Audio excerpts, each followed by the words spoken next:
নামাজের বিছানা পা দিয়ে ঠিক করা যাবে কি না? গর্ভের বাচ্চা নষ্ট হলে কতদিন পর নামাজ পড়া যাবে? বেসিংয়ের উপরে পা তুলে উজু করা যাবে কিনা? পাকা চুল তোলা যাবে কিনা? দেনমোহর আদায় করার আগে স্ত্রী মারা গেলে দেনমোহর কিভাবে আদায় করব? সংসার বাঁচানোর জন্য এবং মায়ের সম্মান রক্ষার জন্য স্বামীর কাছে মিথ্যা কথা বলা যাবে কিনা? বিছানা জায়নামাজ বিছিয়ে নামাজ পড়া যাবে কিনা? মেয়েরা হিজাবের উপর সিজদা করলে তা হয় না, এ বিষয়ে আমাকে একটু জানার উপকৃত হতাম। হায়েজ অবস্থায় কি রাতে সিজদা করা যাবে? আর এই অবস্থায় কি কি আমল করা যায়? আমি বাইরে থাকি, আমি যদি আমার বইয়ের গোপন ছবি মোবাইলে রেখে পরে দেখি, আমার কি গুনাহ হবে?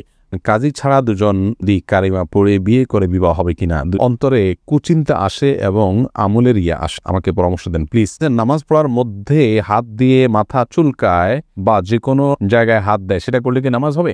মেয়েরা ফর্সা হওয়ার জন্য কোনো ক্রিম নিতে পারবে কি না? প্রিয় দর্শক, আপনাদের যে সমস্ত প্রশ্ন এর মধ্যে আমাদের কাছে চলে এসেছে, আমরা সে সমস্ত প্রশ্ন উত্তর দেওয়া শুরু করছি ইনশাআল্লাহ। সাইফুর রহমান সিয়াম জানতে চেয়েছেন, পাকা চুল তোলা যাবে কি না? পাকা চুল আপনার একটা বা দুইটা হয়, সেটা তোলা উচিত নয়। কোনো কোনো হাদিসে সেটি নিষিদ্ধ রয়েছে।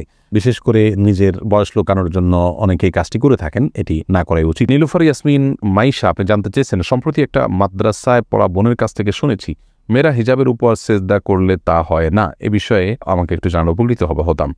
বোন, এটি ভুল কথা। যদি কেউ বলে থাকেন যে হিজাবের উপর সিজদা করলে সিজদা হবে না, কপালের উপরে হিজাব থাকলে সেখানে সিজদা করলে সিজদা আদায় হবে, কোনো অসুবিধা নেই। কোথাও নিষেধ নেই করা দিয়েছে যে কপালের উপরে কাপড় থাকলে সিজদা হবে না। তবে মুখমণ্ডল ঢেকে সিজদা করা উচিত নয় সাধারণ অবস্থায়। যেখানে অন্য কোনো পরপুরুষ নেই, সেখানে আপনি মুখমণ্ডল না ঢেকে ওটা খুলে সিজদা করতে হবে। হাদিসে স্পষ্টভাবে মুখমণ্ডল ঢেকে সিজদা করার পর নিষেধাজ্ঞা রয়েছে। জান্নাতুল নাইম জানতে চেয়েছেন, হায়েজ অবস্থায় কি রাতে সিজদা করা যাবে? আর এই অবস্থায় কি কি আমল করা যায়? মাসিক অবস্থায় মেয়েরা সিজদা দিবেন না, ৫ ওয়াক্ত নামাজ পড়বেন না বা কোনো নামাজ পড়বেন না, কোরআন স্পর্শ করবেন না এবং তওয়াফ করবেন না। এছাড়া রোজা রাখবেন না, স্বামী সহবাস করবেন না। এছাড়া যে কোনো কাজ তারা করছেন, দোয়া, দুরুদ, ইস্তেগফার, আল্লাহর কাছে প্রার্থনা, ইসলামের বই পুস্তক পড়ায়, সব কাজগুলো তারা করতে পারবেন, কোনো সমস্যা নেই। আব্দুল মান্নান জানতে চেয়েছেন, আমি বাইরে থাকি, আমি যদি আমার বইয়ের গোপন ছবি মোবাইলে রেখে পরে দেখি, আমার কি গুনাহ হবে? না ভাই, আপনার স্ত্রীর একান্তের বা আপনার একান্ত মুহূর্তের ছবি বা যে কোনো ধরনের ছবি ভিডিও আপনার কাছে থাকলে সেটা আপনি দেখতে পারেন গোপনে, কোনো অসুবিধা নেই। এতে আপনার কোনো গুনাহ হবে না। তবে মনে রাখতে হবে যে এতে তার প্রাইভেসি যাতে লঙ্ঘন না হয়, অর্থাৎ অন্য কারোর নাগালে যেন এটি চলে না যায়, সেজন্য প্রোফাইল লক দিয়ে বা বিভিন্নভাবে সেটিকে আপনার নিরাপদে সংরক্ষণ করতে হবে। আপনি দেখতে পারেন, কোনো অসুবিধা নেই। ত্রিশিলা আহমেদ আপনি জানতেছেন, সংসার বাঁচানোর জন্য এবং মায়ের সম্মান রক্ষার জন্য স্বামীর কাছে মিথ্যা কথা বলা যাবে কি না? সংসার বাঁচানোর জন্য যদি হয় তাহলে কথা ঘুরিয়ে বলবেন, সরাসরি মিথ্যা না হলে মিথ্যা কথাটাকেই এমনভাবে বলবেন যে সত্যি মিথ্যা দুটির সম্ভাবনা আছে, একটু ঘুরিয়ে বলবেন, তাহলে সেটি জায়েজ হবে, কোনো অসুবিধা নেই। আর তাছাড়া স্বামী স্ত্রী একে অন্যের সাথে মিথ্যা কথা বলতে পারে তাদের প্রশংসামূলক বা সংসার রক্ষার জন্য যদি একান্ত বাধ্য হন, তবে আবারও বলছি, ঘুরিয়ে বলবেন, সরাসরি মিথ্যা নয়। মানসুর আলী জানতে চেয়েছেন, দেনমোহর আদায় করার আগে স্ত্রী মারা গেলে দেনমোহর কিভাবে আদায় করুন? দেনমোহর করার আগেই যদি স্ত্রী মারা যান, আল্লাহ মাফ করুন, তাহলে এটা তো স্ত্রীর পাওনা ছিল।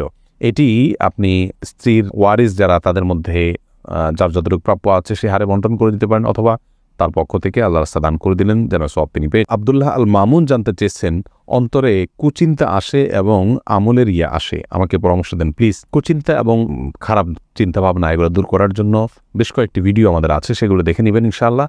আপনি বাজে কোনো চিন্তা আসলে বাম দিকে থুতু ফেলে 3 বার আমানতু বিল্লাহি ওয়া রাসূলিহি এটা পড়বেন।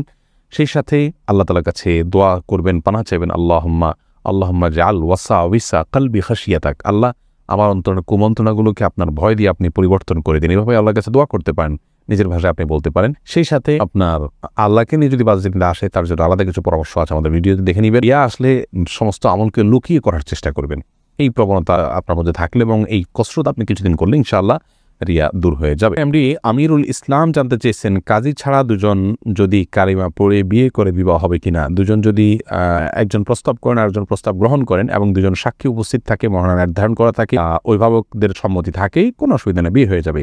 যদিও ছেলেদের, প্রাপ্তবয়স্ক ছেলের জন্য অভিভাবকের সম্মতি কারোর মতো শর্ত নয়, প্রাপ্তবয়স্ক মেয়েদের ব্যাপারে অভিভাবকের সম্মতিকে শর্ত করেছেন অনেক উলামায়ে কেরাম, যদিও ইমাম আবু হানিফার মাযহাব অনুযায়ী সেটি শর্ত নয়। তো বিবাহের মৌলিক শর্ত হলো তাদের উভয়ের প্রস্তাব এবং সম্মতি, দুজন সাক্ষী শুনবেন, পুরুষ সাক্ষী শুনবেন এবং মহানা নির্ধারণ করবে, সেগুলো থাকলে বিয়ে হয়ে যাবে।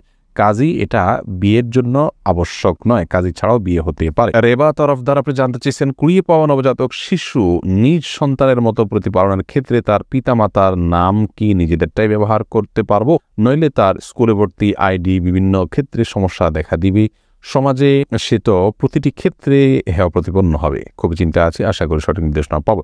বোন রাবেয়া যদি কুড়িয়ে পাওয়া হয় এবং তার বাবা মাকে কোনোভাবেই খুঁজে বের করা না হয়, আজকাল ডিএনএ বিভিন্নভাবে হয়তো খুঁজে পাওয়ার স্কোপ থাকতে পারে, যদি থাকে তাহলে সে চেষ্টা করতে হবে। যদি কোনোভাবে তার বাবা মা খুঁজে পাওয়া না যায়, তাহলে সেক্ষেত্রে আপনার ওই শিশুকে যারা লালন পালন করছেন তার জীবনের তার লাইফ যাতে সহজভাবে চলতে পারে সেটার সুবিধার্থে তাদের বাবা মা ঘরে তাদের নাম তারা উল্লেখ করতে পারেন, অসুবিধা নেই। লালন পালনকারী ব্যক্তিকে বাবা মার ঘরে নাম উল্লেখ করলেও প্রকৃত ঘটনাকে তারা লুকানোর চেষ্টা করবেন না, সেটি যেন সবাই জানে, সন্তান জানে যে তার বাবা মা ভিন্ন কেউ।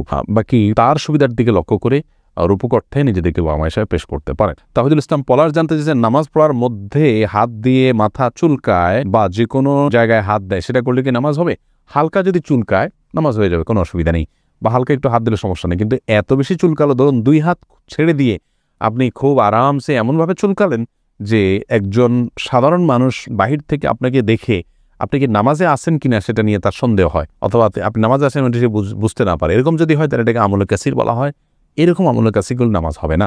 আর যদি হাইয়া আছে, নামাজের রূপ আছে, আপনি সেই রকম ইয়ের মধ্যেই আছেন, নামাজের অবস্থার মধ্যেই আপনি আছেন, বোঝা যায় যে আপনি নামাজে আছেন, সে অবস্থা বজায় রেখে ধরুন হাতে একটা বাধা আছে আর একটা দিয়ে হালকা একটু চুলকালেন, মানুষ দেখলে বুঝতে পারতেছে যে আপনি নামাজে আছেন, আপনার ভাবভঙ্গি বাধা এটা বোঝা যাচ্ছে। এরকম যদি হয় তাহলে এটুকু চুলকালে কোনো অসুবিধা হবে না, জায়েজ হবে।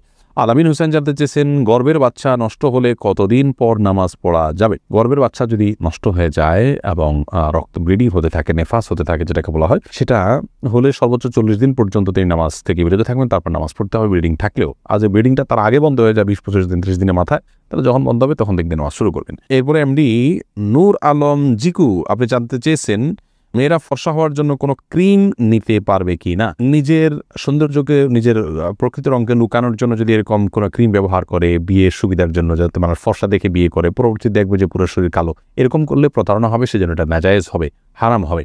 আর এমনিতে নিজের রূপচর্চার অংশ হিসাবে যদি তিনি করেন, এখানে কাউকে প্রতারণা করার কোনো স্কোপই নেই। ধরুন বিয়ে হয়ে গেছে কথার কথা, অথবা বিয়ের এখনও আলোচনাই নেই, তো এই জায়গা থেকে জাস্ট নিজেকে সুন্দর হিসাবে প্রকাশ করার জন্য করছেন, তাহলে সেক্ষেত্রে এটা করতে পারেন। আর যদি এখানে ব্যাপক পরিবর্তন হয়, অর্থাৎ গোটার রংটাই টোটাল চেঞ্জ হয়ে যায়, তাহলে সেটা জায়েজ নাই, কারণ লা তাবদিলা লিখালকিল্লাহ, আল্লাহর সৃষ্টিতে পরিবর্তন করা জায়েজ নাই। আলেয়া খানম জানতে চেয়েছেন, বিছানা জায়নামাজ বিছিয়ে নামাজ পড়া যাবে কিনা? বিছানা জায়নামাজ বিছিয়ে নামাজ পড়া যাবে, কোনো অসুবিধা নেই। যারা জানতে চেয়েছেন, বেসিংয়ের উপরে পা তুলে উজু করা যাবে কিনা? হ্যাঁ বোন, বেসিংয়ের উপরে পা তুলে আপনি উজু করতে পারেন, কোনো অসুবিধা নেই, যদি আপনি পড়ে যাওয়ার রিস্ক না থাকে বা নিচে পানি পড়ে অন্যদের পরিবেশ নষ্ট না হয় বা সেটা মুছে দিয়ে আপনি করতে পারেন, তাহলে করতে পারেন, কোনো অসুবিধা নেই। তবে পাবলিক প্লেসে এরকমটি না করা উচিত যদি বিকল্প কোনো ব্যবস্থা থাকে, কারণ সেটি দৃষ্টিকটু এবং অনেক সময় সতর লঙ্ঘন হতে পারে বা দেখতে খারাপ দেখা যেতে পারে, অন্য অধিকার ব্যাপারটা সেখানে থাকে, তো সেজন্য এমনটি না করা উচিত পাবলিক প্লেসে। তাসলিমা আক্তার জানতেছেন, নামাজের বিছানা পা দিয়ে ঠিক করা যাবে কি না? নামাজের বিছানা পা দিয়ে ঠিক করতে কোনো অসুবিধা নেই।